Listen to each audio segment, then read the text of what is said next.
Belum.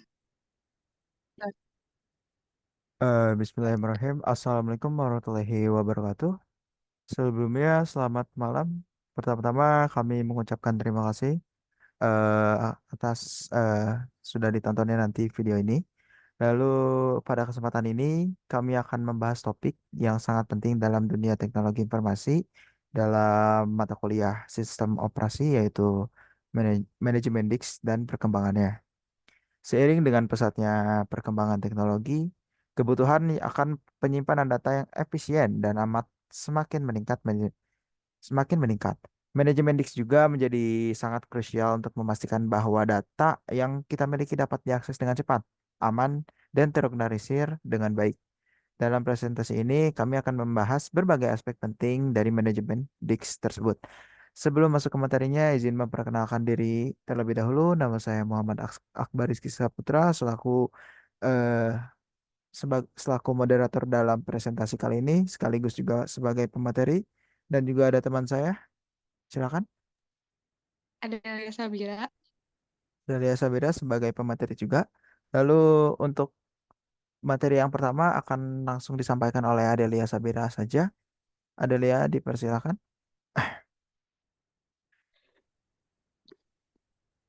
Baik, saya akan membahas tentang manajemen disk dan pembangkit. Dimulai dari pengertiannya, manajemen disk adalah proses mengatur dan mengelola penyimpanan data pada perangkat penyimpanan seperti hard drive, SSD, atau kartu memori. Lanjut, fungsi manajemen disk. Yang pertama, membagi disk menjadi beberapa bagian untuk menyimpan berbagai jenis data secara terpisah. Yang kedua, membuat sistem file untuk mengatur dan mengelola data pada disk. Yang ketiga, meningkatkan kecepatan akses data dan efisiensi penggunaan ruang penyimpanan. Yang keempat, melindungi data dari akses yang tidak sah atau perusakan. Lanjut, sejarah perkembangan manajemen disk. Pada era awal 1950-an sampai 1960-an, sistem penyimpanan awal menggunakan pita magnetik yang terbatas dalam kapasitas dan kecepatan akses. Yang kedua, munculnya hard drive pada tahun 1960-an. Hard drive diperkenalkan memungkinkan penyimpanan data dalam jumlah besar dan akses yang lebih cepat. Yang ketiga, sistem file modern tahun 1970-an sampai sekarang. Sistem file seperti FAT, ETFS, dan X4 dikembangkan untuk mengelola data secara efisien.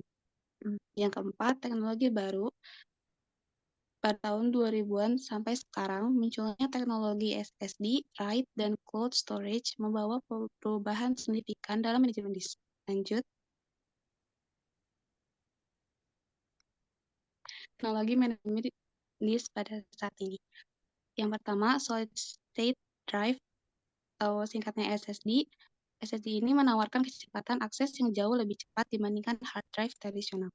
Yang kedua, redundant array of independent disk atau yang disingkat RAID. RAID meningkatkan keandalan penyimpanan dengan menggabungkan beberapa disk menjadi satu unit. Yang ketiga, cold storage, penyimpanan data di server yang terhubung ke internet memberikan akses mudah dan fleksibilitas. Lanjut, Oke. Selanjutnya manfaat akan dan aplikasi oke, dan dilanjut lagi sama ada. Ya udah. ke dokter.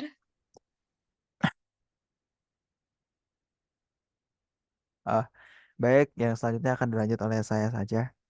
Jadi selanjutnya ada dari manfaat dan aplikasi manajemen disk ya. Jadi ini berupa macam-macam manfaat ya.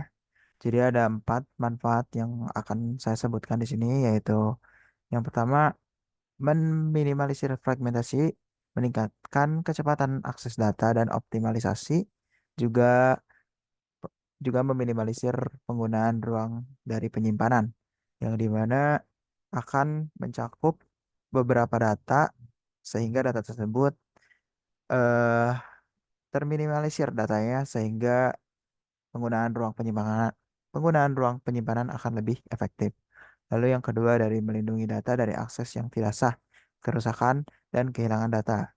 Yang ketiga, ada meningkatkan efisiensi penggunaan ruang penyimpanan, mempermudah pengaturan dan perorganisasikan data. Yang keempat ada write dan backup data.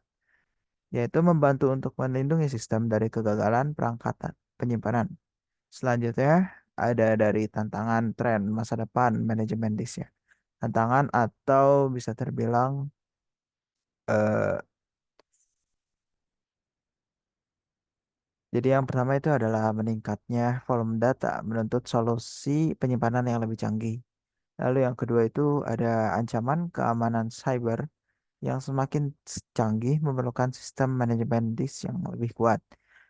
Dan yang ketiga ada teknologi baru seperti penyimpanan berbasis DNA dan penyimpanan holografik yang terus berkembang.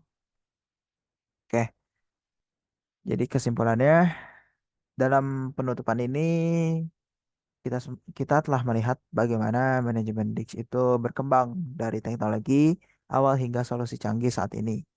Manajemen disk juga merupakan komponen vital dalam sistem operasi yang memastikan data disimpan, diakses, dan dikelola secara efisien. Dari penggunaan disk, manajemen komputer mainframe hingga adopsi solid state drive atau SSD dalam komputer modern, setiap tahap perkembangannya itu membawa peningkatan signifikan dalam kecepatan, kapasitas, dan penyimpanan data. Sistem manajemen disk juga yaitu sistem manajemen disk modern seperti RAID, virtualisasi penyimpanan, dan teknologi cloud telah mengubah cara kita mengelola dan mem- menyimpan data, memberikan fleksibilitas dan skalabilitas yang belum pernah terjadi sebelumnya. Dan kedepannya juga kita dapat mengantisipasi inovasi lebih lanjut dalam teknologi penyimpanan, termasuk peningkatan kapasitas, kecepatan akses data yang lebih cepat, dan integrasi dengan teknologi kecerdasan buatan untuk manajemen data yang lebih efisien. Terima kasih atas perhatiannya dan partisipasi dalam menonton video kali ini. Mohon maaf apabila ada beberapa kesalahan. Saya dan teman saya selaku moderator dan pemateri hari ini izin pamit. Wassalamualaikum warahmatullahi wabarakatuh.